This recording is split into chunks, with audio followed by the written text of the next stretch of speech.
अस्सलामुअलैकुम दोस्तों, आप देख रहे हैं रहमत अंसारी यूट्यूब चैनल। दोस्तों, आज इजराइल खुफिया एजेंसी के पूर्व प्रमुख योसी कोहेन ने इजरायली प्रधानमंत्री नेतन्याहू पर एक गंभीर आरोप लगाया है। इजरायली खुफिया एजेंसी के पूर्व प्रमुख योसी कोहेन ने बताया है कि 7 अक्टूबर को हमास के तरफ से किए जाने वाले हमले को इजरायली प्रधानमंत्री बेंजामिन नेतन्याहू और उनकी सरकार के कैबिनेट के सभी मंत्रियों को इस हमले के बारे में पूरी तरह से जानकारी था और वह गजा पर बड़े हमले करके उसे अपने कब्जे में लेने के लिए कई दिनों से प्लानिंग कर रहे थे और उसी प्लानिंग को अंजाम देने के लिए इजरायली प्रधानमंत्री बेंजामिन नेतन्याहू हमास पर कितने दिनों से छोटे छोटे हमले कर रहे थे। यह हमले हमास पर इजराइल की तरफ से इसलिए किए जा रहे थे जिससे हमास जब पलटकर इजराइल पर हमला करे तो उस वक्त इजरायली प्रधानमंत्री बेंजामिन नेतन्याहू को गजा और वेस्ट बैंक पर कब्जा करने के लिए एक ठोस रीजन मिल जाए और वह हमास को खत्म करने के बहाने गजा और वेस्ट बैंक पर टूट पड़े। और इजरायली प्रधानमंत्री बेंजामिन नेतन्याहू का यह प्लान पूरी तरह से काम भी कर गया। नेतन्याहू उस वक्त हमास पर बार बार हमले करवा रहा था, जिससे परेशान होकर हमास ने भी इजराइल और गजा के बीच के बॉर्डरों का मुहासरा करना शुरू कर दिया था।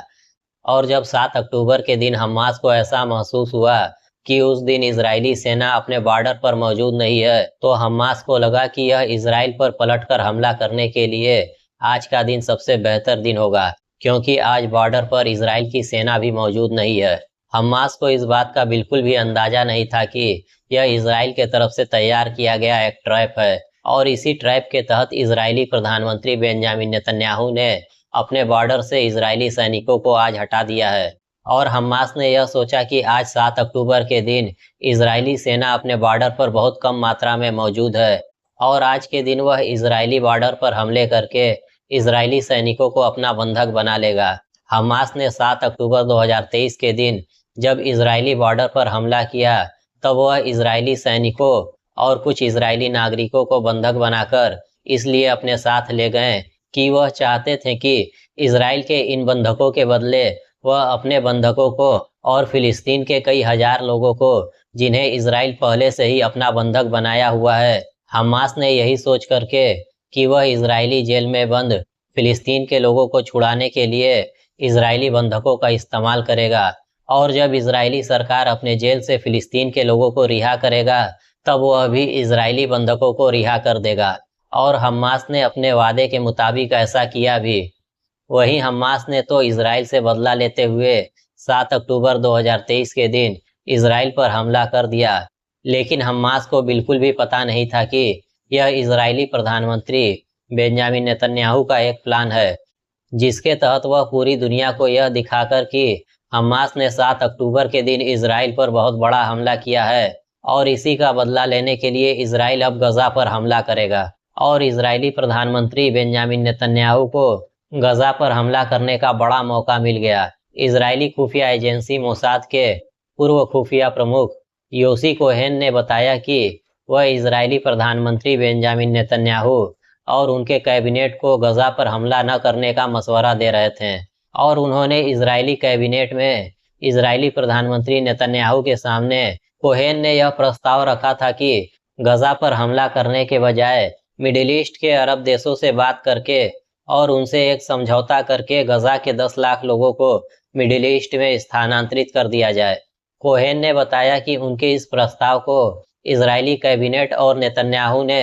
पूरी तरह से स्वीकार कर लिया था और उन्हें जिम्मेदारी दी गई थी कि वह मिस्र, कतर और सऊदी अरब से बात करके इस समस्या को हल करें। लेकिन जब वह कतर और मिस्र से पर्दे के पीछे इस मसले पर बात कर रहे थे तभी इजरायली प्रधानमंत्री बेंजामिन नेतन्याहू ने गजा पर हमला करने का आदेश दे दिया, जिसके बाद से ही अभी तक इजराइल गजा पर हमला कर रहा है और वह अब गजा पर अपने हमले के आखिरी फेज में पहुंच गया है, जिसके बाद इजराइल पूरे गजा और वेस्ट बैंक पर अपना कब्जा कर लेगा। मोसाद के पूर्व खुफिया प्रमुख योसी कोहेन ने कहा कि वह नहीं चाहते थे कि गजा पर हमला हो। वह गजा पर इजरायली हमले के पक्ष में बिल्कुल भी नहीं थे। उनका कहना था कि इजराइल को गजा पर यह हमला बिल्कुल भी नहीं करना चाहिए था और इस चीज को अपने पड़ोस के मिडिल ईस्ट के देशों से बातचीत के जरिए सुलझाना चाहिए था। अब योसी कोहेन का कहना है कि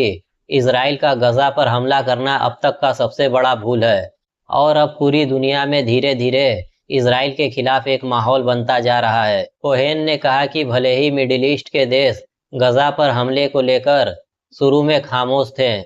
लेकिन अब मिडिल ईस्ट के साथ साथ पूरी दुनिया के मुस्लिम देशों के अलावा